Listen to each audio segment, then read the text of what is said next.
things that caught my attention was, wait a minute, these people are like us. Our ancestors were prayers.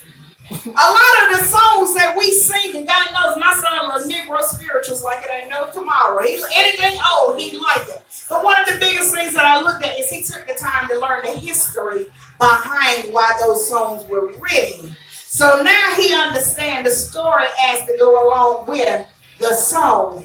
But many of us, even our music got changed this day and time. Ain't that right? I knew my sister was going to say something on that one because even she said the same thing.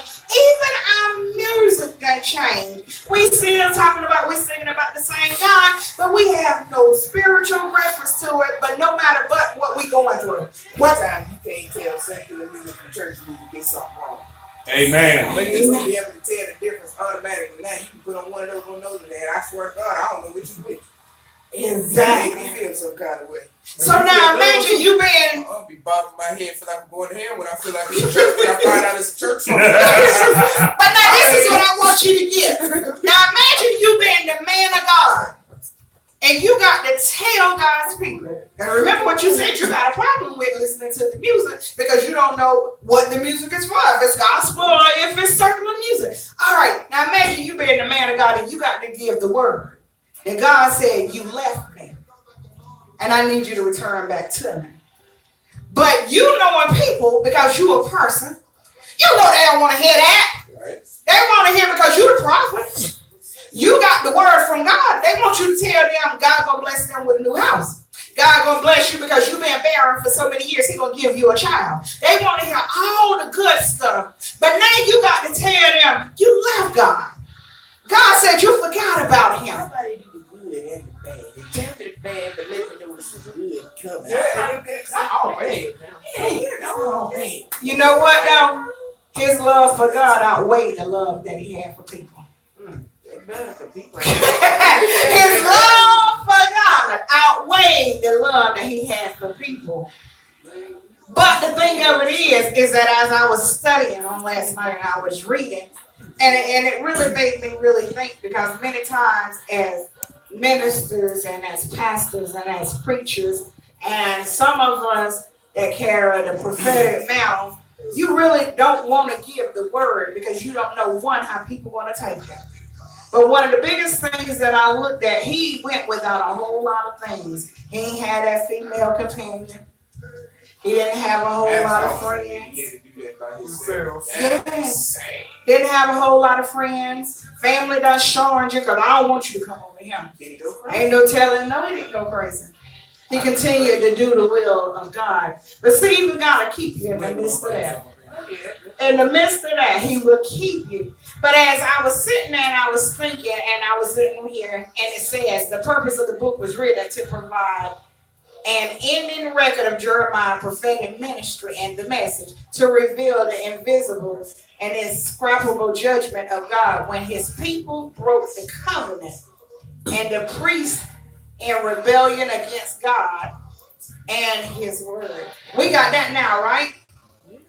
Some of us as preachers, we take the time and we'll try to take the word and use the word against God's people, right? Well, or we'll try to use the word to empty their pocketbooks, right? That's right.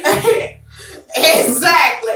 Or we'll say that the Lord said, because you know we ain't supposed to lie on the Holy Spirit, but people lie on him every day. They'll say that he said something when he ain't even said it. That's why he gave us the gift of discernment. Mm-hmm. But one of the biggest things that I look at, and Pam took us there whenever she said, that's like us today. We pretty much, our country was built on God. But because of the fact we allow freedom of religion, we said anybody and everybody can come here and it's okay. Well, now we done started interacting with these people. But the thing of it was never to pull you from your God. Because see what happened? Those things happen. Okay, I mean, people you encounter. What you know is what you know. But those things happened in that time because there was a war that had went on. God's people had got put in captive. Am I lying? It was the Babylonians God and it was another one. Babylonians. Let me go look at it. I don't want to tell you the wrong thing. Pastor, you could help me out now. You just told me to be quiet. You don't know what Yes, Geek too. Hold up. You told me I take over, so I got quiet. Now you want me to get it? I got one What word to was say. it, Apostle? I got one word to say. Geek. It was the Babylonians and it was another one. What was the other one? Go ahead. Go ahead. Go ahead. Go ahead. No, wait, you might as well go read. Geek. Go ahead, babe. Come on. Help me out. I ate this morning. I'm gonna need this to come on with this struggle too. Yeah, me too, man. I want you to find it. I can't give you the answers all the time.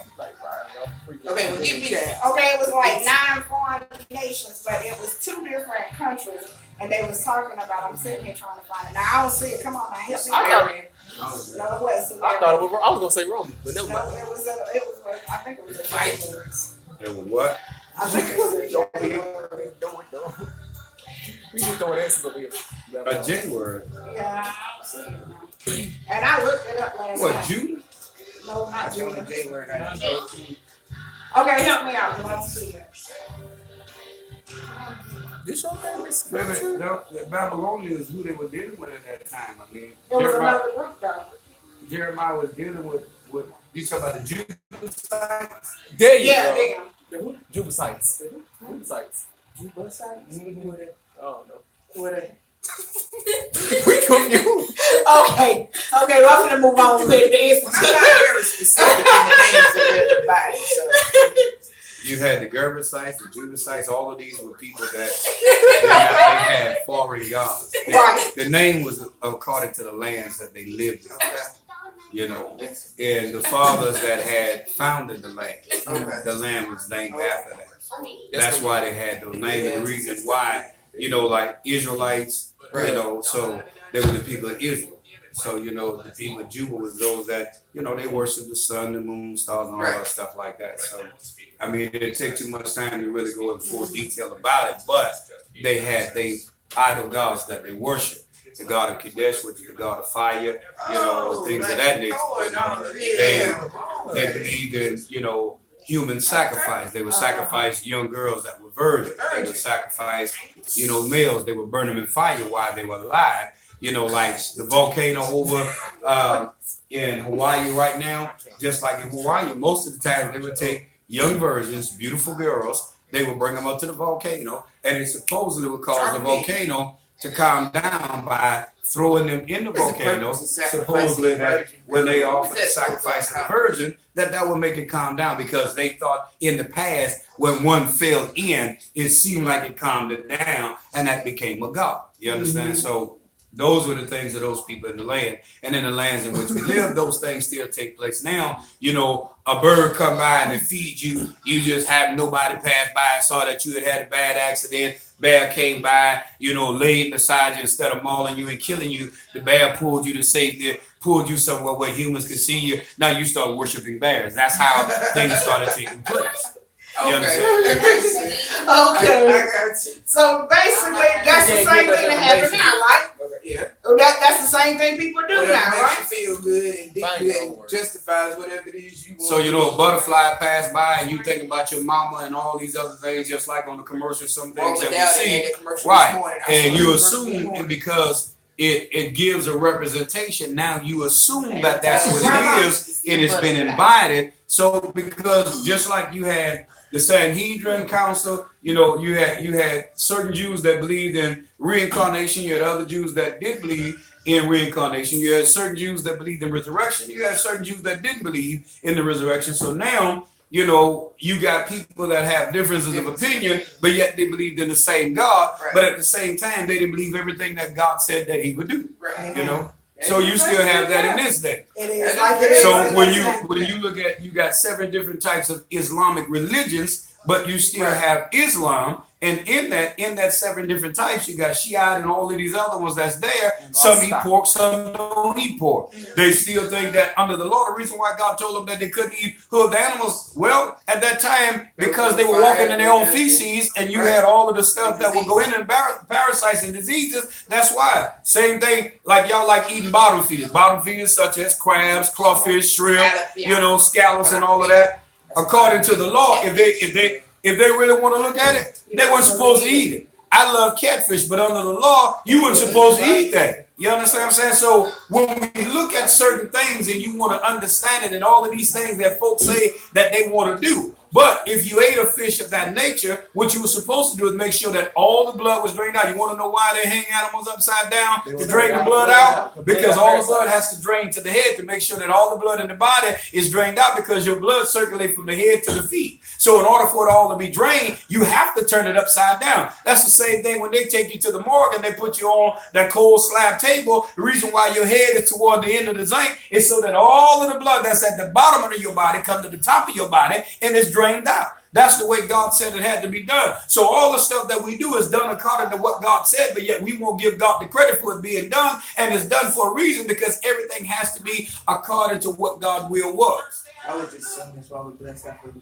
Well, we blessed it because in order to not get sick, God required us to offer it back to Him, only giving Him thanks for what He allowed us to have, to show appreciation that He was the one that gave it to us in the first place. The reason why we started eating meat, because we were herbivores in the beginning. The reason why we started eating meat when Adam and Eve messed up in the garden and God slayed the animals and gave them clothes, instead of the meat going to waste, God allowed, see if they really looked at how things really took place and how things really came to be. And when men became carnivores, we weren't carnivores from the beginning. He allowed it out because your body was formulated and fitted only to eat what we call rubbish, what we call greenery, what we call salad. You understand? What we call, I call it rabbit food all the time. But when you understand the principles of that, you follow?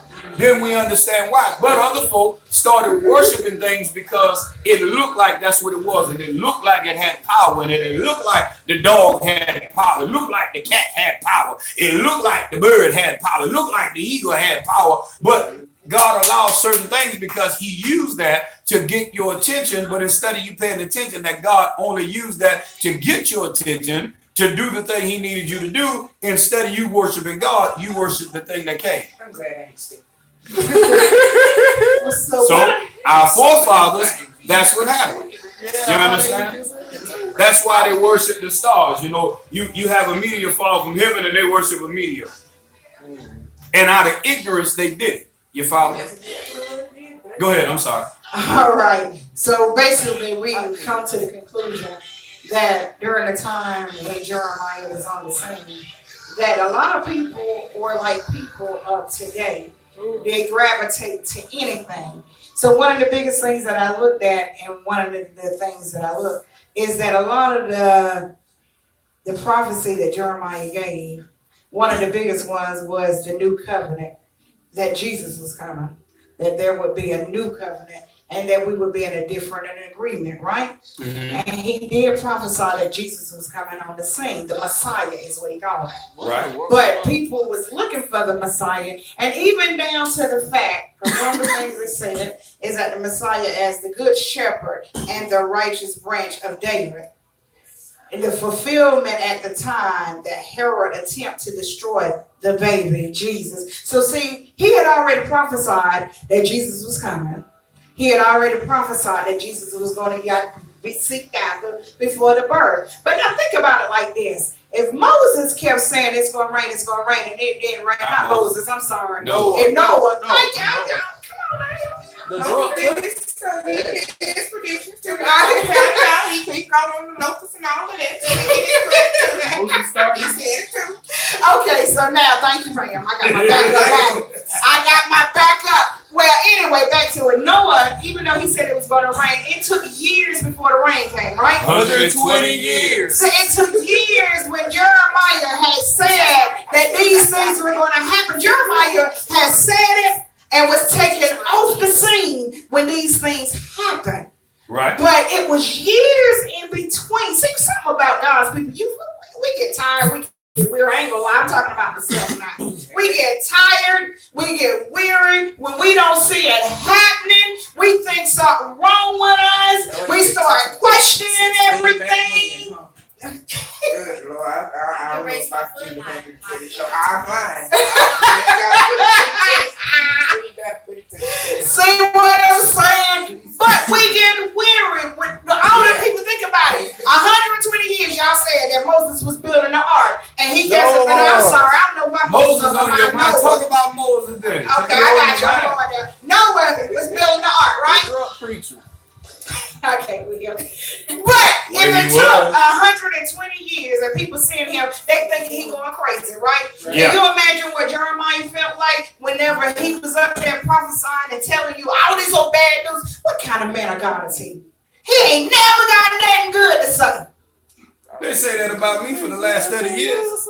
See what I'm saying? But none of us find anything good because of the fact that means we got to do something right? Because basically what it said, if you go on over there with me now, I finally there. I'm sorry, y'all. It took me a little longer this morning to get worked up. All right. But if you go over there to Jeremiah 31, you got your Bible open, Christian? My Bible being open. Okay, read it for me. It says at the same time, says the Lord, will I be the God of the families of Israel, and they shall be. Wait, you missed the word. It said, will I be the God of all Yes, the families? You missed the word. of all the families of Israel, and they shall be my people. Thus saith the Lord, the people which were left of the sword found grace in the wilderness, even Israel, when I went to cause him to rest. The Lord hath appeared of old unto me, saying, I have loved thee with an everlasting love. Therefore I love it. Therefore with loving kindness have I drawn thee. All right. It says, the Lord hath appeared of old unto me, saying, I have loved thee with an everlasting love. Therefore, with love and kindness have I drawn thee. One of the biggest things that caught my attention is, and now I can go to Moses. See, that's why Moses was in my head. Because of the fact, I remember in the scripture, whatever, it was talking about them being in the wilderness. They got weary when Moses went to go talk to God, because Moses really wasn't recognized as a prophet, though. But you could say that he was, because he took the word of God and he took it to the people. And he had a direct relationship with her whenever he went, because God appeared in a designated area to him directly and spoke with him. Remember whenever he came out from up to in the mountains, and he came down and he had change and had age. But you know, God's timing is not like ours. 40 days. God's timing is not like ours. And because of disobedience is why they were stuck in the wilderness. Mm-hmm. You wanted to turn away from the God that you had been praying to all these years, because they was in bondage, they was in slavery, they was working for these people day and night, working, building up their city and doing what needed to be done. God sent the man, and first thing you do is you doubt him because of the fact, wait a minute, what are you in Pharaoh's house? What are you up there? You one of those kids. Got to infiltrate from the inside. But because that's what people's opinion of you, and that's what they remember of you, that's what tend to stick with them, right? Out of everything that God showed them to get them freed out of all the plagues and the things that was going on, and the Lord freed them, they still turned their backs on the God that freed them. Because if you remember, they told the man, "Us a God that we can see." At least over there, he didn't let us starve to death. You talking about Moses' brother? Yes, Aaron. But the biggest thing that I look at, is that not what we do now? Yeah. We get mad with God because we feel, I ain't gonna lie, I felt like that. I ain't gonna lie, plenty of times since I've been in Georgia, I felt like that because I felt like, wait a minute, I seeked your face before I made this move. And it seemed like you're in the same place. What is it that I'm doing? Have I messed up somewhere and I don't realize where I messed up? I have increased my prayer life. I have increased my time with you. I have increased in doing this. Am I can't walk away from it. Don't be I believe. So then I'm wondering, it seemed like every so often I get a good few months, and all of a sudden I'm back here all over again. What is it? And you feel kind of awkward talking to God like this. Exactly. But then whenever it's all said and done, and you get that moment and God starts showing you what he already did for you, and you look at your kids and say, now one day y'all went home. Now one day that you walked in the door and the lights didn't come on when you needed them on. Not one day that you had somewhere you needed to be that God didn't provide the ride for you to get there. Not one day have I had to go to the jail to go see you. Not one day had to go to the morgue to identify you. So that let me know he had never left me from the beginning. I had to keep right at me instead of one. See what I'm saying? But love and kindness have I drawn thee. Because see, for the moment I had my spat. You get what I'm saying? Yeah. For the moment I had my fits and my rages. But then whenever I start seeing the love that he showed me, because see, he knew I was going to get mad. He knew I was going to be upset. He knew that I was going to respond that way. But because of him being God and the fact that he made me, he expected more out of me. He wanted to see, is this the one time that you're going to take your eyes off your situation and start thanking me? You know what the man of God told me, and I look at him like this.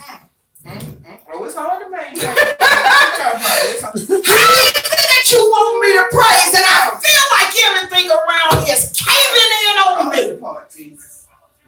But yet, Mustard seed. he still got me. Come on now. But yet, he still carried me. You get what I'm saying? In loving kindness have I drawn thee. Because most people would turn away and walk away from the Lord. Am I lying? Nope. Most people would say, you know what? I'm done. I've given up everything. I've walked away from everything. But then whenever I start thinking and looking at what the men and women of God went through in the Bible days, just to serve him, just to be there. Think about the woman of God that was preparing for her and her child to die. And she was fixing her last meal. Yeah, then Elisha came. Elijah. Okay. Elijah. All right. Thank y'all. So yeah, I'm glad you're on point this morning. Then the man of God come and say, fix him the cake first. Yep, he did say that. And he did. And he did say that. He did say that. But That's why God didn't let me grow up in that time, because he knew we had time. Time, Jesus. but because of obedience, She did. she did. And God never let her and her child go without. The biggest thing that caught my attention was, what if she wouldn't have did it? Was it Rachel that did that? Was it Rachel? What if she It never did. wouldn't have did it? Because what you got to remember, there was something going on at that time. Is why things They had a wasn't. family. They had a famine. Why things were low. They didn't have everything they needed. You get what I'm saying? One of the biggest things that I look at is that each time, if you go back and you look at these things, there was always something was going on. Either God himself was punishing the area or the location of where these things were going on, but because of his people and finding favor. You get what I'm saying? And because of their response, hold on, I got you, let me get this thought out. But because of their response and their obedience is what saved them and their family. You get what I'm saying? See, it's not the easiest thing to grasp a hold to. God knows it ain't, because it ain't what the easiest thing to me to wrap my brains around. Because of the fact, a lot of times it is natural human instincts to be disobedient, especially when you telling me to cook for you. And me, my child ain't got but a little bit. But you believe God. And they told you God said it. And God did prove himself before. But you don't believe God gonna do it now. but you don't know what God getting ready to do. See what So I'm you saying? doubting God. It ain't And you much telling doubt God. in God is Yeah, doubt it in the is. person that it's Uh-uh. coming from. But you get caught up in what you see. No, but listen. Technically, I know you, bro. listen. Well, you don't know him, but you have heard that this is the man of God, and the fame of him had went through the land, and the name you knew, and you knew it was. But you also knew this same man that came through your place before, because he came to your house before. Okay, you give me some backtrack like that. I might ask. So now, when you see that, you know now. But listen. I get y'all argument because as a mother, listen to me well. That's why I'm going now, because I want y'all to see it. As a mother, no, say it. You ain't finished yet. As a mother, you still looking at. You mean that I know your reputation as the man of God, My baby. but right now my baby's hungry, and ain't that I'm going to? Ain't that I'm down.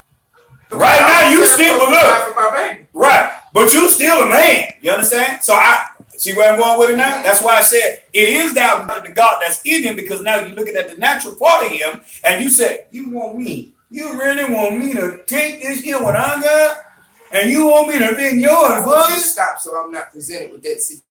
God got this weird way of putting me in that. So I need you to stop with that right there. Because I'm gonna have a time with it.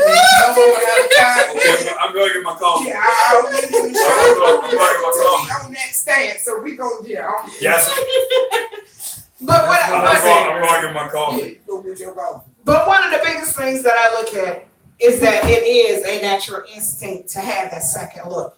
That's what I call it, the second look. Because of the fact, it's not that you don't trust God. Right. It's just the initial, this is what you want me to do. But then that goes back to the man that wanted to follow Jesus. And Jesus wanted to know, how much do you really want to follow me? Take everything you got and give it to the poor and follow me. Oh, wait a minute. He thought about that thing. Wait a minute. Wait a minute. That man, I got to give up all my riches. This is the lifestyle I got used to living. You get what I'm saying? This is what I got to give up to go with. I don't think I can do that. You get what I'm saying?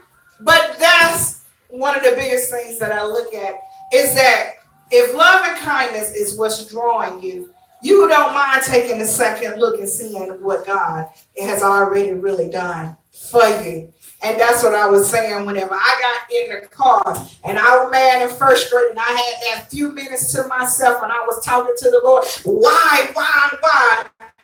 But then whenever he showed me, I've been with you from the beginning. I never left you. I didn't forsake you. I made sure I met every one of your needs. And on some good days, I gave you a lot of your wants. Yeah, true. But you still have a problem with trusting me. In loving kindness have I drawn thee. Which means his love for me goes greater than anything that I can go to the store and purchase. That's one of the things that with children, they wanted that, but my daughter, you really used to do it. And Christian, he started, but he didn't do it as much as she do. Christian be saying, if you love me, you'll get it.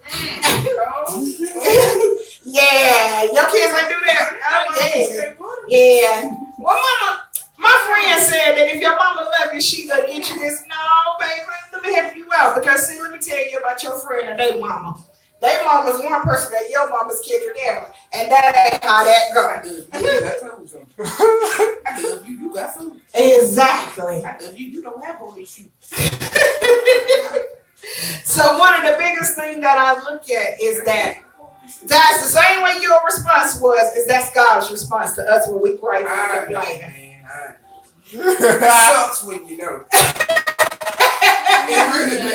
That's his response. And one of the biggest things that I like about it is that our morning institute is exactly what it is where we can all sit down and talk.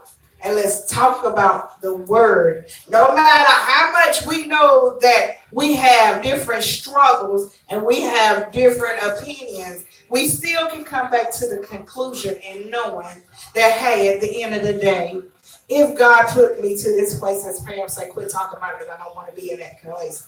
If that place arrives, Only thing I want to know is that the God in me is strong enough to recognize the God in you for me able to do what God wants me to do. Because that's the biggest thing, is that your gift of discernment is what's going to give you the strength for doing what God wants you to do. Because see, if I took the time to listen when the apostle said, look, you need to be praising God. And I'm sitting there going, David, David. It's not the easiest thing to accept, but one of the biggest things that I will give it is that God's love for me goes further than any response that I have ever given. And because of his love, it's what continues to draw me in to want to be closer to him, to get to know him. I'm ready, Apostle. But if it's anything else that you don't take anything from this lesson this morning, because I'm going to wrap it up and get on out the way and give service to the hand of my apostle.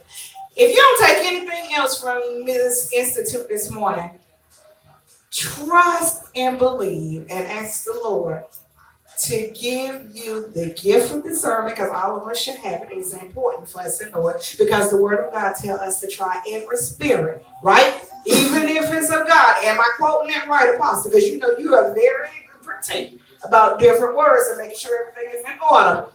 They try every spirit. So therefore, we need the spirit of discernment for us to be able to be successful in our walk. Am I right or wrong? No, you're right.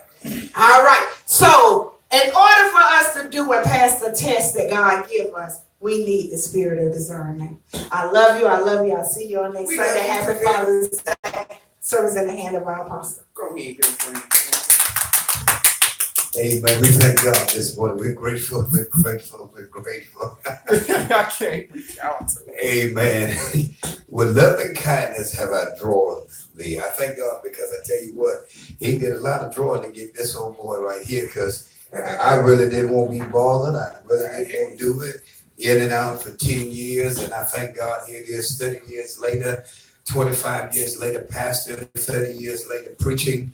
I'm grateful, because on this day, 30 years ago, I decided that it was no more playing, seesaw, waiting to jump in, how they would play jump rope, and you was just waiting, you waiting to get in, and when you turn to jump in. That's how I did 30 years ago, and finally I jumped in, and now you go in with the jump rope, and you jump in rope and everything, and I thank God that it finally stopped, and I bless God, because had it not been for him loving me enough, because God knew me. God knew as long as I was going to run and he was going to let me run, I'll go run, because we made a deal. Look at him.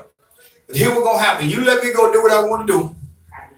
You let me go play around like I want to play around. You let me go run like I want to run. I'm going to tell y'all the deal I made with it. You let me go play with all the women I want to play with. It. Don't let me get caught. Don't let me get no diseases. I ain't got babies all over the land. I'm telling y'all the deal I made with Jesus. I say, I made the deal. Well, at least I thought I was making the deal with Jesus. I thought. I'm trying to tell you, I say, and when I get ready to come back in, let it be about 50, 60 years old. Well, at 20 years old, he said, look at here. Remember the deal we made when you were about 10, 12 years old? I said, yeah, but that deal said when I was about 50, 60. Do you realize I'm 20? I ain't had enough fun yet. But you was fast living, so so I'm like, look at here. You're right, but I told him, I said, look, I remember the deal, Jesus, because I made it. But, you realize I'm 20, right? And I said, like 50 or 60, that'll give you enough time to play around. I believe Jesus said, joker, that ain't the word that I used at the time. So in order not to to offend nobody, because that ain't the word I used. Yeah, that's the word I did use. See, coming from me, it might offend somebody. Coming from somebody, in the congregation, it ain't gonna offend nobody. So coming from Rev, it might offend somebody. So that's what I said. He said, but we made a deal. He said, that was your deal. I agreed by not saying nothing, but I didn't tell you when I was gonna come. I just said, okay. But I never agreed to the amount of years. Amen. So I'm grateful, because in spite of it, because when you look at Jeremiah 31, he said he was getting ready to divorce them. He had enough of them because they were playing around. I guess he felt the same way about me at the time. He wanted to divorce me because, he saw what I was doing. Settle that dope. Mama didn't know settle dope, had a whole job. running in the game, mama didn't know running in games and all that other stuff. Mama didn't know the jump I was doing. But never went to nobody to jail. And in the process of it, he kept me. But the sad part, everywhere I went, I was telling somebody about Jesus that wasn't saved. Somebody always want to ask, man, you know, I've been praying and I don't know what to do. And I find myself getting fucking fighting. I'm look, I need y'all to stop asking me about that man called. I don't know him, and I'm steady lying. I was like Pete, I was like, I don't know that man.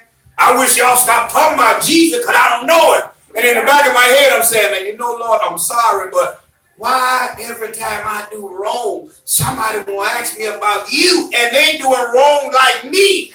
Why? And you know better. Oh, I did. Ain't no need to lie. I sure did, but I didn't need nobody to remind me. And you know, the deal came back up. You remember the deal we made? Y'all ain't never had that happen to y'all? Too many times, man. So when you look at his loving kindness, have he drawn us? I mean, when you look at the fact his loving kindness, look at all of us that deserve more. Yes. You understand? Yes. Look at all them folk. The young man that decided to go off the road yesterday about 6 o'clock in the evening here in Georgia, and one died and the other one lived, and he got thrown out of the car. The passenger wound up living, the driver wound up dying. And usually it's the other way around. The passenger died, the driver lived. And in this case here, the driver died instantly and the passenger lived. And it's amazing that we don't look at how compassionate God is. Come on. But suppose the driver would have lived, but he would have been in a position to where he'd have suffered more than he would have if he would have died instantly. So instead of God allowing, see, we don't look at the fact that the suffering that he would have went through would have been far greater than him dying instantly. See, we don't take a look at that. See, you was asking about getting you because you today and your belly got full and you would get ready to go to sleep. See, we don't look at the fact that, oh, my baby died and they shouldn't have died. Why God had let him live? I can have done that. Oh, Joker, you'd have had a hard time if they'd have put him on life support and you'd have had to go there and decide that it's time to pull him up. It was better for God to allow them to die on the scene.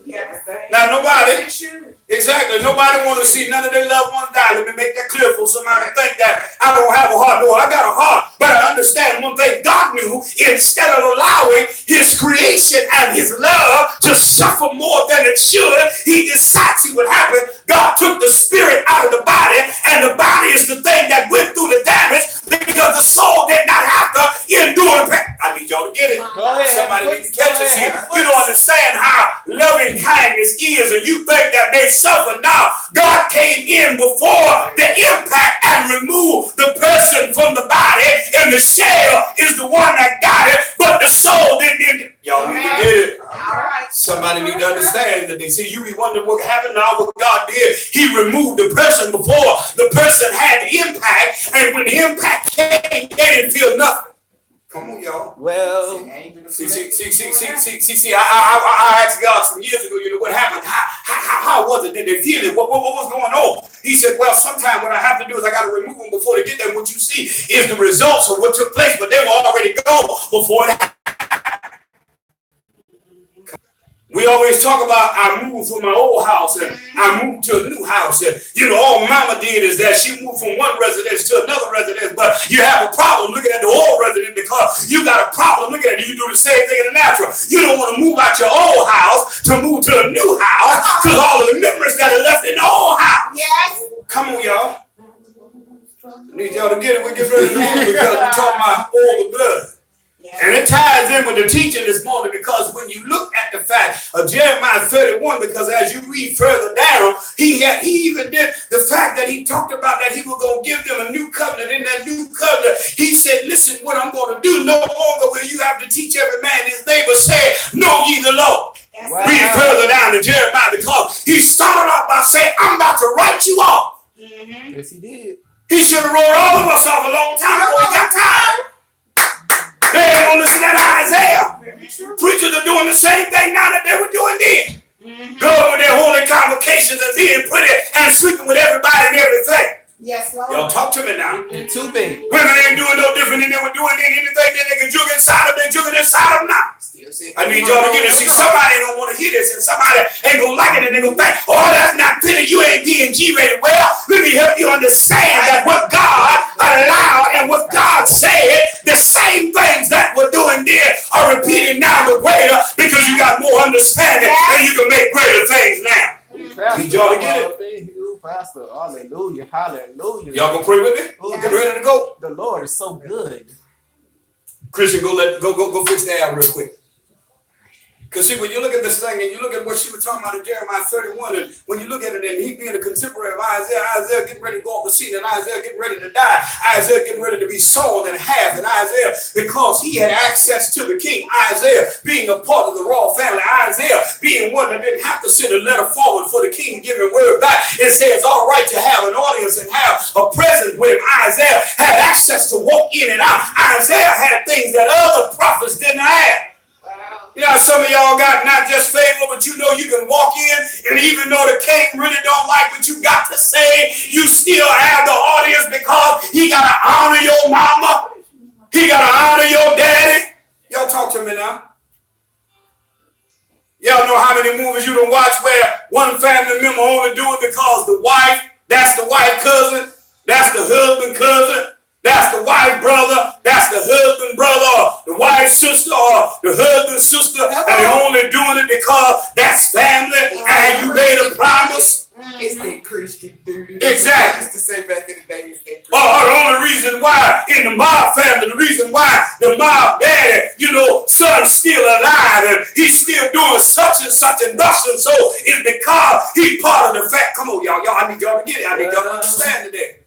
That's what happened, and as Jeremiah getting ready to come on the scene, and Isaiah getting ready to leave off the scene, and Isaiah found himself because they had a problem with him, and Isaiah was telling them that God was getting ready to destroy them. In the first 39 chapters of Isaiah, he let Israel know, y'all wrong.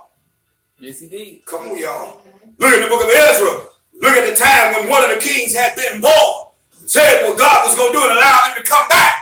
Then you look at the book of Nehemiah. Nehemiah now goes and begin to build the temple again and cause the temple to be re-erected. Come on, y'all, need y'all to get it. Come on, man. And Isaiah talking about this same king that had been born from a woman by the name of Esther. I need y'all to get it. See how it tied together. And Isaiah wanted them to understand. And in the first 39 chapter, they're Rome. By the time you get to chapter 40, he said, comfort ye with these words. Amen. Come on, y'all, need y'all to get it. See everybody like the end of that 40th chapter of Isaiah when he said, you know, they that wait upon the Lord shall mount up with wings like eagles. They shall run and not get weary. They shall walk and not faint. See, we like the end. But Isaiah already told him, God get ready to come get you.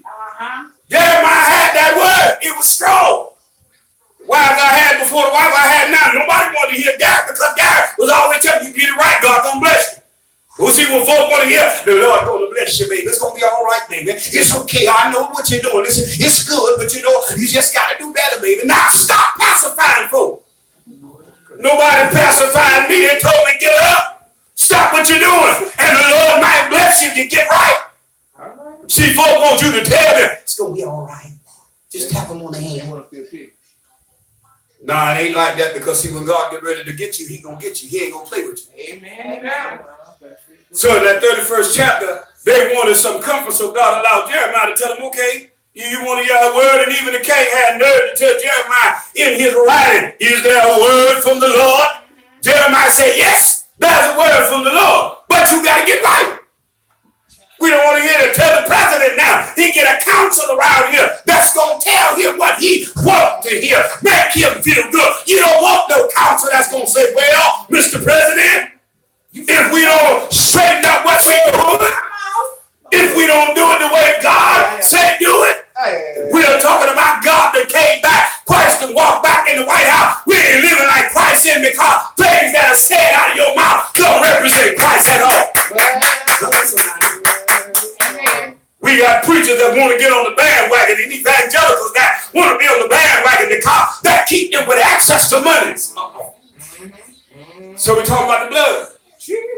Oh, the blood, because Peter talks about it, because when you tie in Jeremiah 31 and with loving kindness have I drawn thee. God kept saying, I love you so much, but I need you to fix it. Ain't no different than a woman saying, baby, I'm so in love with you, baby. I love you so much, baby. I love everything you do, baby. I love the way you touch me, but I need you to back away for a moment because there's some things that just not feeling the same way. It ain't quite the same touch. It ain't quite the same feel. It don't sound quite the same way. You ain't moving me like it used to move me. You ain't got me stirred up like you used to stir me up. There's some things that feel kind of different, sound a little different. I need you to check yourself. I need you to look at how you're doing it. Maybe you got somebody else on your mind. Amen. Maybe there's something that has now come in and interrupted how you once did. You know, little kids are the same way. They recognize when kids ain't playing with them the same way, and they ain't handling them how they used to handle them, and they ain't talking to them quite how they used to talk to them. It ain't that I don't want to be bothered with you, but you ain't doing it how you once did when we first met. There's a block in what's going on there. Some interference that has taken place. There's an interruption in what we got going on, and we need to figure out what's taking place because I'm still the same. Amen. Y'all talk to me now. Amen. He said, with loving kindness have I drawn thee. Have you not recognized that what you really deserve and how long you should have stayed in the position that you was in, how long you should have been without, how long you should have been hungry, how long you should have been thirsty, how long you should have been in prison, how long you should have suffered. I did not allow it. And in the midst of you getting ready to take your life, I brought along your, come on y'all, maybe y'all ain't never been like we got ready to take your life. Maybe y'all never took a whole bottle of Oxycontin and turned around, took a whole bottle of extra strength Tylenol, trying to get ready. Come on, y'all. It don't work. Anybody been there like me and the doctor pulling your stomach out and saying after the fourth one you should have been dead? Trying to figure out why you just high? Come on, y'all. Need y'all to get it. I'm telling y'all the truth. So what does that have to do with anything? Because with love and kindness have I drawn thee. Your enemies should have wiped you out. You lost your job, but you still was able to manage to keep your lights on at your house. Come on. Lost your job, but you were still able to pay your rent at your house. Come on. Need y'all to talk to me. You lost your job, but even though they were calling about your car, they kept threatening to take your car, you still was able to manage to keep your car. Come on. Y'all talk to me now. Come on. Health started failing, but you didn't die when they said you should have died. The loving kindness, I need y'all to catch it, I need y'all to see it. Child was hungry and starving, but you was able to find something to eat. Somebody just happened to come by. Somebody just said, can I take you and your child out to eat? You never told them that child was hungry. Never showed that you were missing any meat. Come on, y'all need y'all to get it. With loving kindness, I did everything to position you just right. Well, You didn't realize that the man that you couldn't stand was the man that I sent along to be your husband. You didn't realize that the woman that I sent along was the woman that would be your wife to build. Come on, y'all need y'all to get it. My Lord. Realize that the ministry that was there, and every time you look up, they just happen to call you. You just happen to be led to go there. Come on, I need y'all to get it. Come on now. With loving kindness have I drawn thee. You didn't realize that the friend that kept being there, they didn't want your body. They wasn't trying to lay you down. Come on, y'all. They wasn't trying to take nothing from you. They wasn't trying to get all in your business. They didn't want to know what was going on in your house. They didn't want nothing back when they gave you that. You didn't even realize they kept slipping something to you. well, Come on, y'all. You didn't realize they were the reason why you had the extra hours on the job. You didn't even realize they were the reason why you got the raise on the job. You kept noticing that even though you worked the same hour, your paycheck kept getting fat. Come on. Come on, y'all.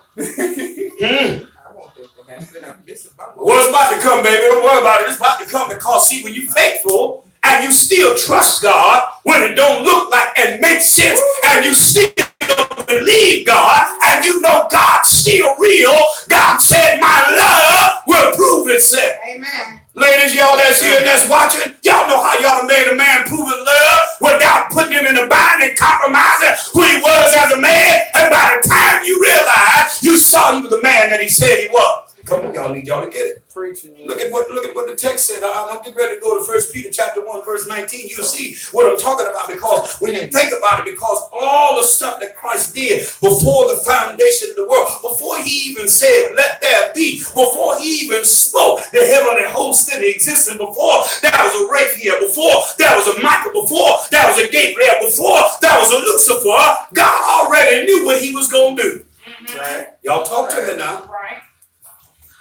Before he even thought about your daddy having an inkling and a twinkling, before he had a desire, before he had a hunger, before he decided to skip out and play around, before he started feeling his hand thing to get your mama's eye, to try to get what he wanted to get from her and fool her for just what she had, he already knew what was going to happen, baby.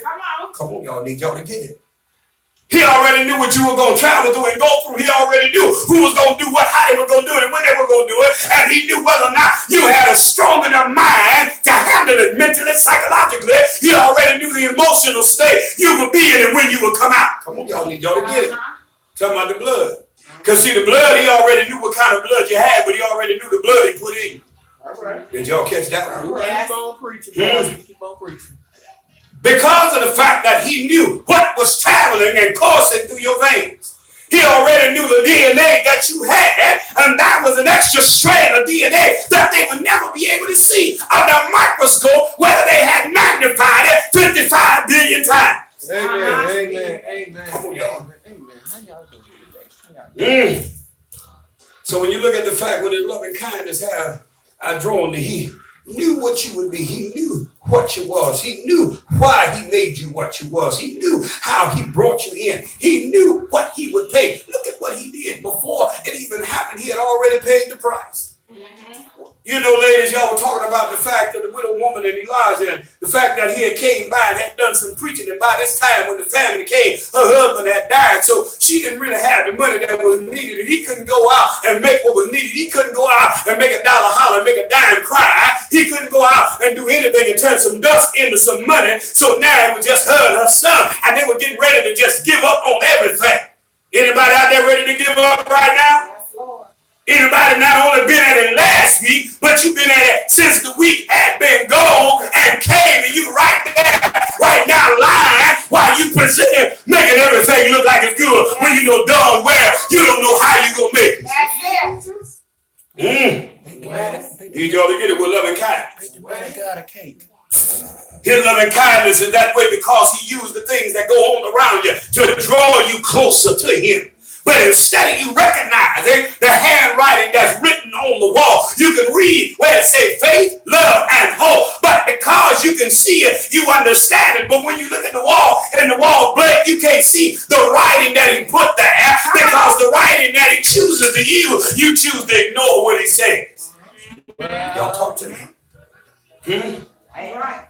So look at the writing on the wall with the loving kindness and how he had already done what needed to be done to pay the price, and how so many had already paid the price, and the fact that Jeremiah found himself in position long before this in chapter 20, because he telling folk and found himself in the risen daddy. You know, I've been down that way where I felt that I was in the muck and clay and made a fool of telling folk what God said, and folk didn't want to believe it, and I told God myself, you said I ain't said it, find somebody else, I'm tired. Every time I told him that, looked like it just wouldn't stop. Come on. So look at what the text said. With loving kindness have I drawn you. Here go the piece of paper. I'm getting ready to tell you that I've had enough. I got my lawyer ready. My lawyer looked over it. My father have written it up, and my lawyer have now signed it, and I've signed it in front of the lawyer. And now here's the marshal, the Holy Ghost, getting ready to come and serve you your papers. He get ready to say, here is your papers, and I'm ready. But somewhere in there, my love said, wait, marshal, don't give him the papers just yet. I don't know. I still love them. Some reason I feel something. How y'all doing? Yes. Maybe if I show her how much I love her. Maybe if I do just a little something as I used to do it, and they don't know that it's me, maybe they'll recognize that in my head, here go your pay. Now, I don't know, baby. Baby, you know, I got these papers in my hand, but, you know, I'm not sure if I really want to give them to you. Do you still love me? Do you ever think about me? How do you feel at night when you go to bed? when you get on your knees and pray at night, do you ever think about me in prayer? Do you ever remember me when you get down and pray, when you're riding down the highway? You know, what do you think about? Do you ever pass by somebody or see somebody in the store and they favor me? Do I ever cross your mind? All right. Y'all talk to me All now. right. Keep walking. All right. He said, I'm getting ready to serve. Holy Ghost said, you keep telling me to go and you keep telling me to stop. What you want me to do? Hold up. Wait a minute. Let me look at this thing. Let me bless them one more time. Let me just send something out the blue. Maybe that might make them now change their mind and their thought about me. Wow. When that didn't work, said, well, I'm going to go down myself.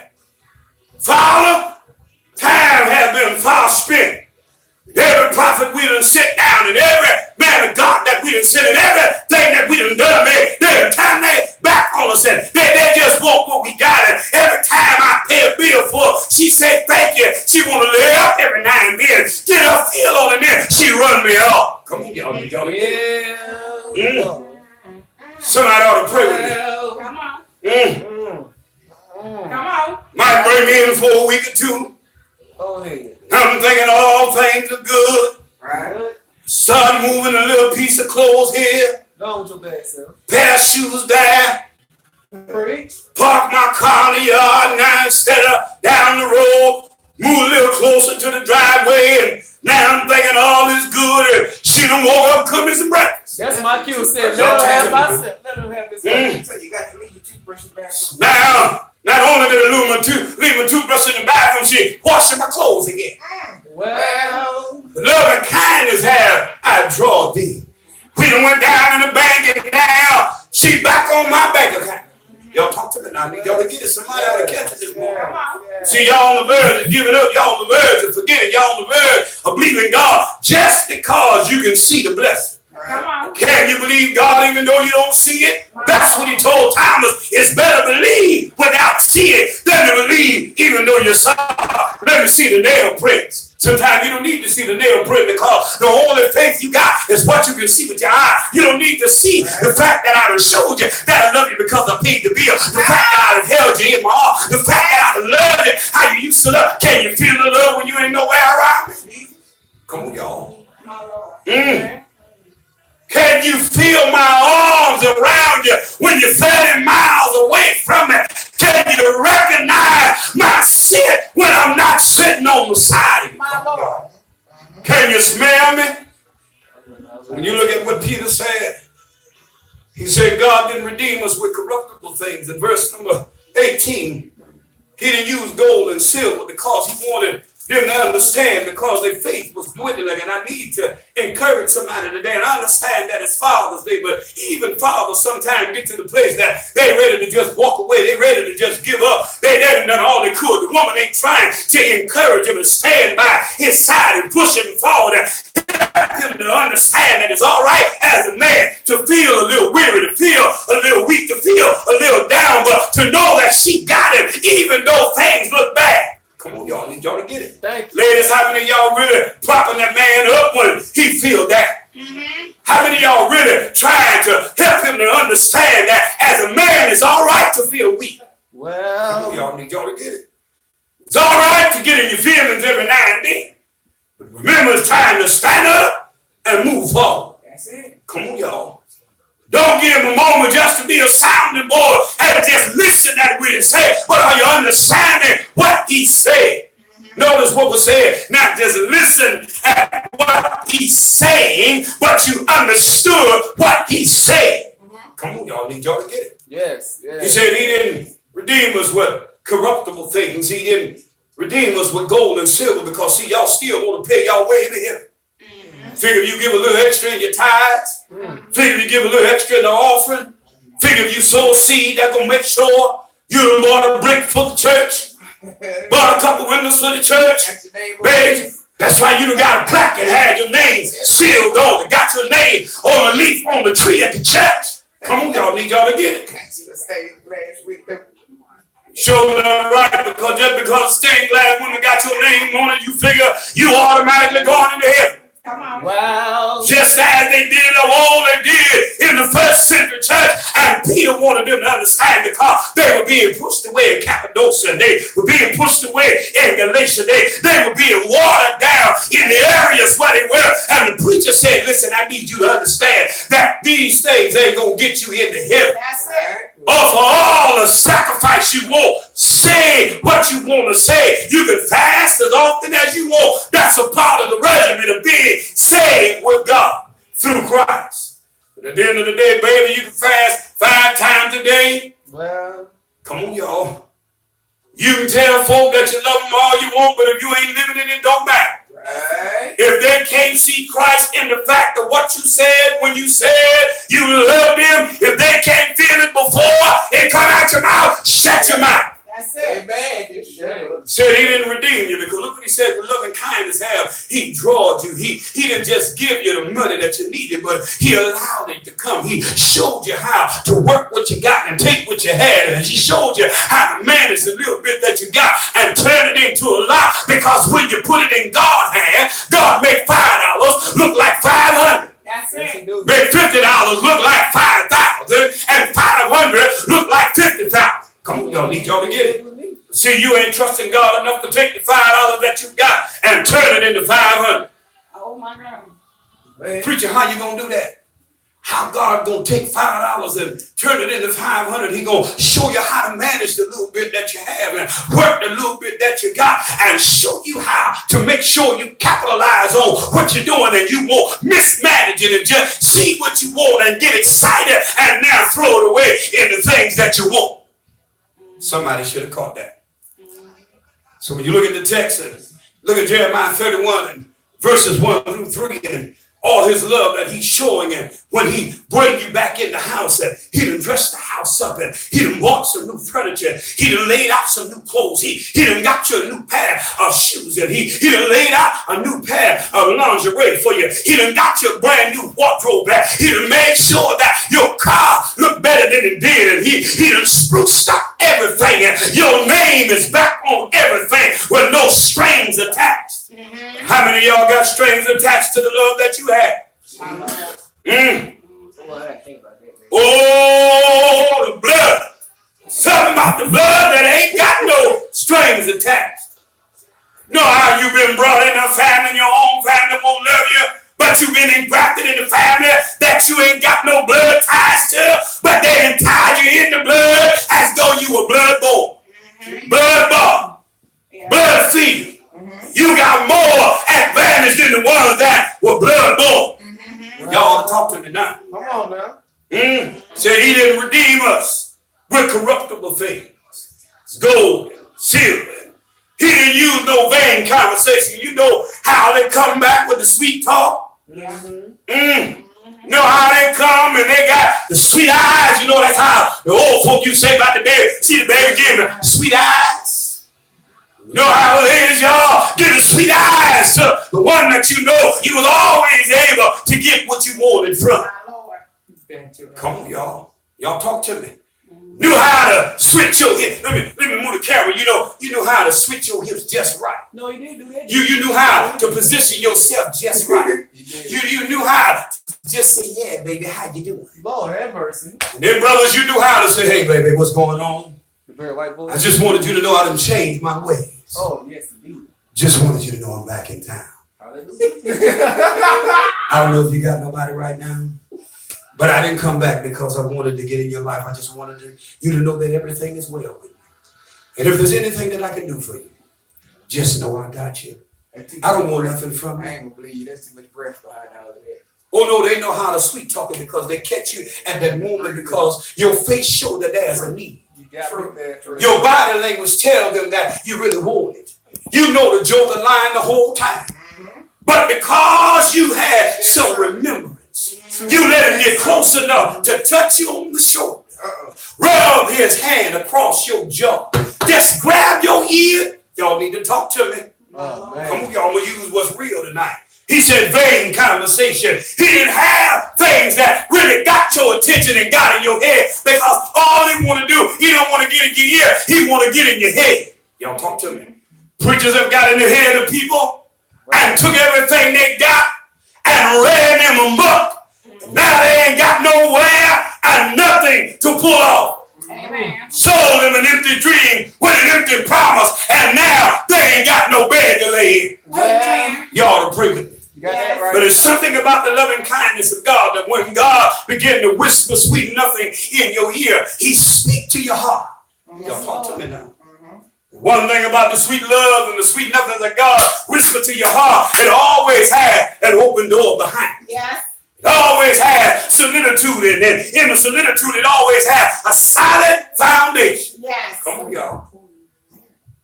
I'm going home with it. There's one thing about a father, he will put up with some mess. He'll put up with some bull. He'll put up with some junk. But he'll always find a way to make sure that the family is solid. Come on, y'all. And that's why Peter said, but with the precious blood of Christ, as a lamb without blemish and without spot. And that's why our topic is just simply, the blood. Something about the blood that not only washes, not only purges, but when he give us just that simple drop. You don't need a whole lot. You don't need a pint. You don't need a vial. You don't need a full transfusion. All you need is the blood just to touch. As soon as the blood touches, it alters everything. Causes everything in you to be shifted and moved. While it's shifting and moving, it already rearranged and changed. Well, Your whole thought process is totally different. And that's why when you look at the fact that his loving kindness, by the time you finish just listening at the first 4 words that have fallen from his lips, it already soothed your mind. Yes, Lord. It already calmed your feelings. To give up and die, you found new life. You're ready to move on. Now I'm done because it might have not been the message that you wanted to hear, the Father's Day message that you were looking for. Because when you look at the fact that he said, with loving kindness have I drawn thee, I was ready to write you off. And then when you look at the fact, nothing but the blood. The blood. When I take a look at all of these things and I tied them together, he had this day in mind. That because he knew when the sermon was over, the same mindset that I had, I came here and I put it in the back burner to pick it up when I walked out. But before I walked out, I was already trying to figure out how I was going to just give the hell up. Come on, somebody, I'm going to call a spade a spade. yeah, man. Then he reminds you that my love is so soothing that all ain't got nothing on my love. All right. Well, That all ain't slicker than the all that I got when my love gets in and it slithers better than the slithering of a snake. Amen. It is smoother than the smoothest talking joker that you've ever had. By the time it begins to rub you up and down your spine and kiss you behind your ear and make you tingle all over, by the time it's done, you're going to feel something you never felt before. And you'll never run back to the same one again. in the name of Jesus. Oh, the blood. This transfusion here would have you at a place in a position in your life that the person that God have now brought in, you'll find yourself understanding what you never understood, loving when you never really loved, seeing where you never really saw, fixing what you never really wanted to fix, standing still where you always ran, breaking down walls where you never wanted to tear walls down, shifting where you never wanted to shift, and moving where you never wanted to move. And now you're working together where you always went in separate directions. Oh, the blood. Y'all talk to me. The doors of the church are open. Jesus is still saying, whosoever will, let him come. He's still saying, come unto me, all in the name of the heavens.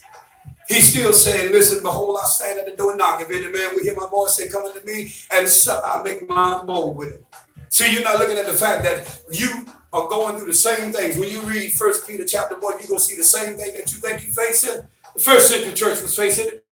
Same thing you think you're facing. You thinking you're outdoors, getting ready to be put outdoors. Family done put you out. Family don't want to be bothered with you. Husband won't act right. Children won't act right. Family won't act right. Nobody want to be bothered. Don't look like you can't get no job. They dealt with it in 1 Peter. Amen. Come on, y'all. Amen. Didn't look like things were going to turn around. Everybody was trying to get you to run to this God, run to that God, run to this religion, run to that religion. Come on, y'all. Thought nobody understood. Looked like you were getting ready to cook your last meal and die. You heard what the preacher said, but you're looking at the natural reality, not what God said reality is in his way. But you're looking at it and you still doing it your way and you still get messed up. But with his loving kindness, he keep allowing you. You want to know why some of y'all still at the place y'all are and God still have not allowed you to be put out? His loving kindness had because he knew you lean to your own understanding. He knew your own understanding keep you in the place where you are. And finally, he let somebody stand up so that you don't keep getting stuck. Right. Amen. Then he bring along what needs to be brought along so he gets you out and you shout when you see the blessing. But instead of you shouting before the blessing comes, you just sat back. You got your mouth all twisted, trying to figure out what's going on, hang your head down. And sister-in-law and wife, don't y'all get twisted on this one here, because for the use example, you done went through 5 packs of cigarettes, 4 lighters, roll up 50,000 blunts, still begin, pull the drink out, drink ain't got you where you wanted to get. You done drove 50,000 miles in the car, trying to figure out where you're going to get gas now because you done finally got the job you wanted, got the extra job you wanted. Come on, y'all need y'all to get it. I'm calling some real stuff because I need you to get it and see it. Worrying about how you going to get over, how I got over. You saying that, but you don't believe it. My Lord. My Lord. Struggle, man. It's a struggle. Struggle as hard as we make it. The struggle as hard as we see it. Let our natural man make us look at things greater than what it is. And every time God said, if you just turn it loose for a half a second, by the time you get a half a second, soon as that middle second come up, you done picked it back up. Come on, y'all. Amen. If I allowed that to happen in my life, every time the doctor said, John, we found a new problem. John, you realize you should be dead. John, you realize we done found this. John, we got another problem. Every time the doctor decided to lie and say, they ain't found nothing, but we just need you to be still. Just stay calm. Don't do too much. Sit down somewhere. Don't even lift up on no clothes. You shouldn't be walking up and down the stairs. John, don't even take a shower by yourself. John, you shouldn't be walking through the house by yourself. John, if anything happens, you need somebody right by. John, you can't even be driving no car. John, you need this. John, that. John, we done found this wrong with you now. If I allowed all of that, y'all talk to me now. But keep preaching, though. They won't go on my heart again tomorrow. Now listen to that family fussing and arguing. They ain't getting the last time. I guess not. No. I know one thing. I know what I deal with, but I know I don't deal with it when I talk about Jesus. I know when I finish talking about Jesus, they want to act up. But as long as I'm talking about Jesus, I know who hold me. And if he ain't real, then you tell me. Y'all talk to me now. Won't tell me that. You ain't telling no love, man. I know when I done died, and he brought me back, and yet I'm still alive, yet I got family saying I'm lying. Y'all talk to me now. Come on. I know what the medical report said, know what the paperwork said. Y'all talk to me. I'm preaching. So if it wasn't for the drop of blood that he gave me, then tell me why y'all still moaning and groaning. Didn't God allow you to see somebody worse off? I didn't say worse. And I understand the correct pronunciation and the correct enunciation of the word is worse. Worse off than what you are. You still got the audacity to hold your head down. He showed you somebody living on the street that had a bigger house than you had, better job than you had, begging and dirty and filthy and dirty. You ain't filthy and dirty, you still in your house. You moaning and groaning because you got to live with somebody else. Come on. Somebody ain't got nobody to live with. Come on. Somebody ain't got a tub to get in. Oh my God. Somebody ain't got a cup of coffee to drink. Yes, Y'all talk to me, let's call it real. Lord. With loving kindness have I drawn thee. They ain't got a wash machine to wash their clothes.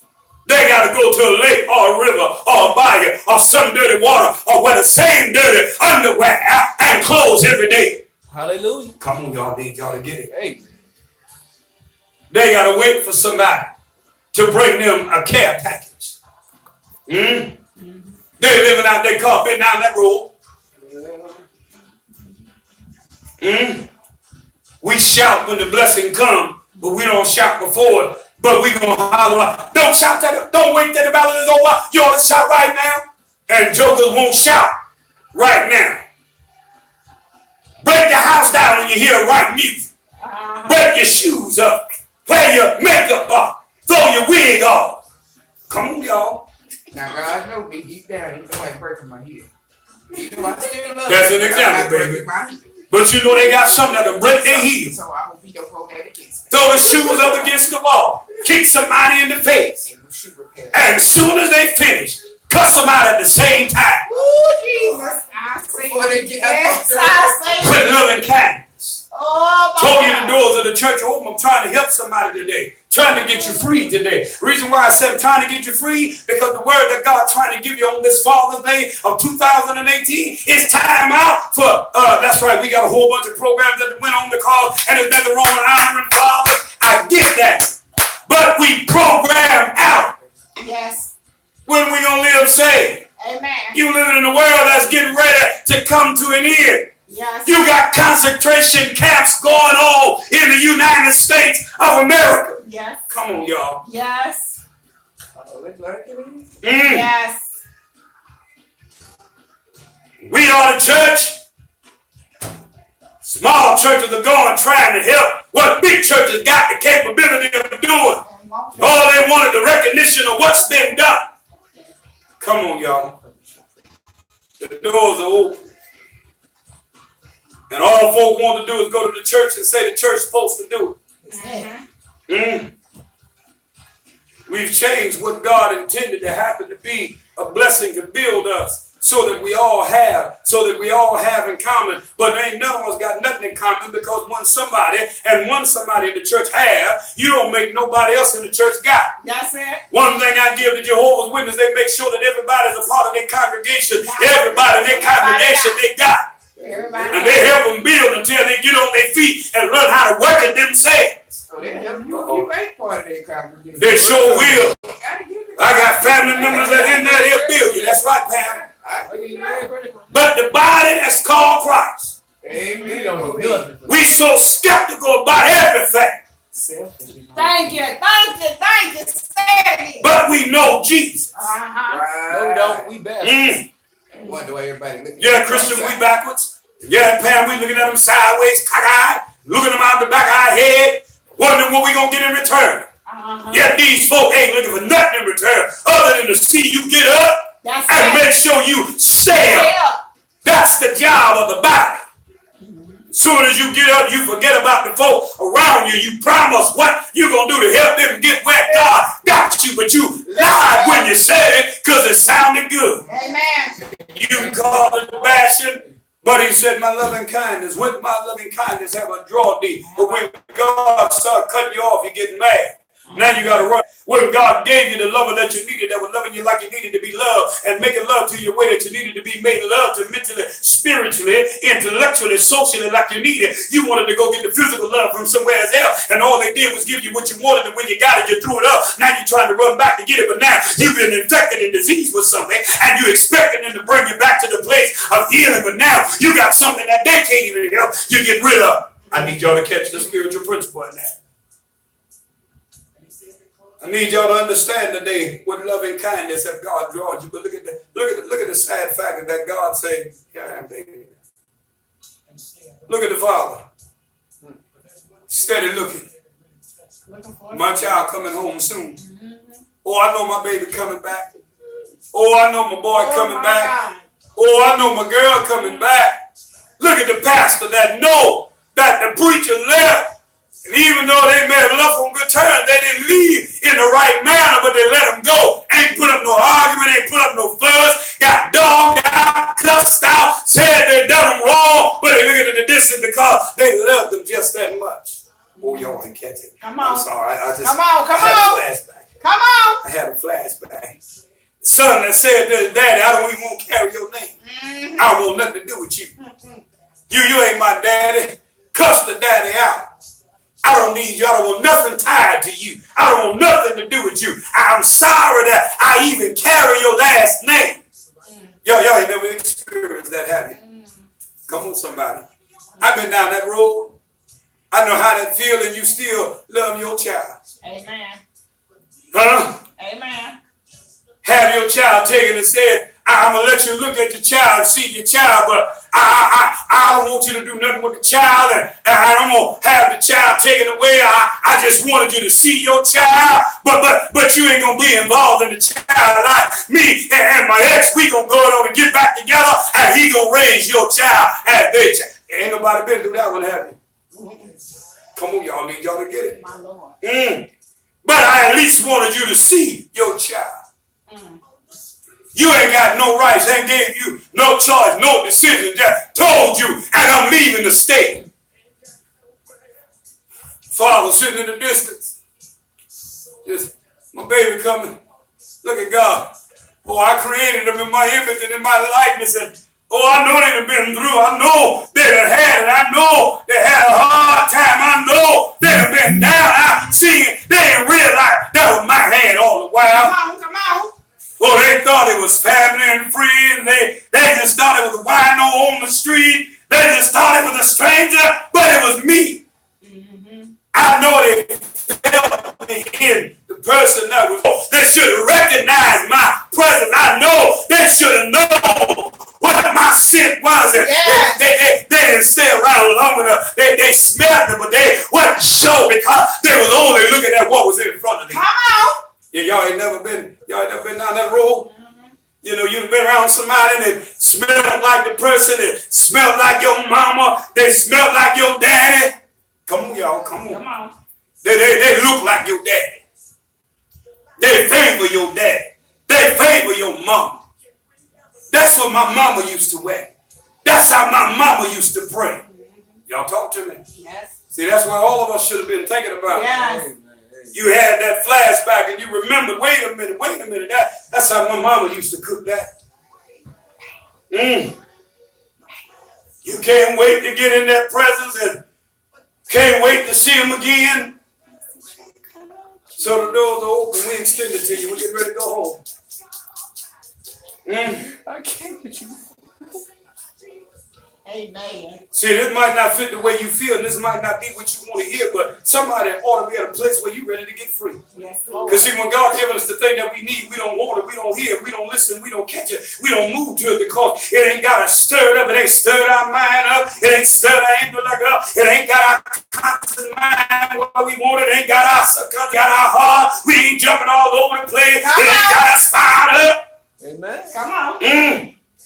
All right now. God giving you something that's going to deliver you, you sit there.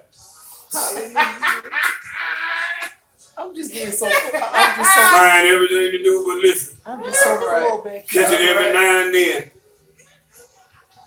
I hear you, preacher. Amen. Sound like a drunk man. Hallelujah. Yeah.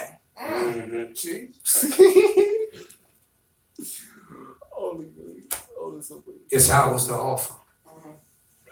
See, when God gives us things that are subtle, we miss the message that's right there in front of us. But God allowed the preacher to be excited and stir up. We still miss the message right in front of us. Because we don't take the time to hear past what's being said, to catch the message that's being said. We be in the middle of conversations and we don't hear the conversation was about while the conversation is going on. We don't hear the answer that's really being given by the answer that's being said because we're not listening to what's being said. I need y'all to catch it. Somebody gonna get it. So it's ours to offer. It's yours to accept or reject. We hear the teaching and we get involved. And I'm not talking about what y'all did today. I need y'all to catch this here. But we get involved because we're asked. But in that involvement, do we really hear? Because we still wandered in the wilderness. Y'all heard us say. We still hear it's going to rain. And because it ain't rained in so long, and because of the position of where that and it ain't nowhere near water, Come on. it's 50 miles away from water and all 4 directions and they ain't got a trace of water where it's at. You're trying to figure out why you building a boat on dry land. And you trying to figure out how you saying that the animals gonna come and where they gonna come from. How you gonna get them? What you gonna do? And then how you gonna take care of all of them? Where you gonna get the food from? We so busy wondering how it's gonna be done that we ain't believing that God have already said it. That if the person got enough sense to say, okay, if you said it, I'm gonna do it. Amen. Some of the greatest businesses that have been in existence in this day, and the greatest of billionaires became billionaires because when God inspired them to do what they did and started what they did, it didn't make sense to them and nobody else, but they did it. Amen. Wow. Disney being one of them, AT&T being another of them, IBM being another one of them. They started off with an idea that was inspired, and now they're multi-billionaires. Amen. Y'all talk to me. Real. I love you. I love you, real. The man that decided to change the way that the nail was made, and he found a way to now shift and shape a nail that will now fasten things together and hold it together better, now is a multi-millionaire. Something as simple as the man that learned how to stitch a shoe, and when we wasn't able to have patents, he showed us how every shoe you wear on your foot was founded and put together by a black man, and now he can finally get it, but his family get the wealth of what he should have got while he was alive. Y'all Come on. Mm. So it's ours to offer. It's yours to accept or reject. See, we thought that the message that was entitled Older Blood was going to just have us all ecstatic inside. Oh, he's going to talk about what can wash away my sins. Oh, he'll fall away. You just started going, ah! God fooled you. Try.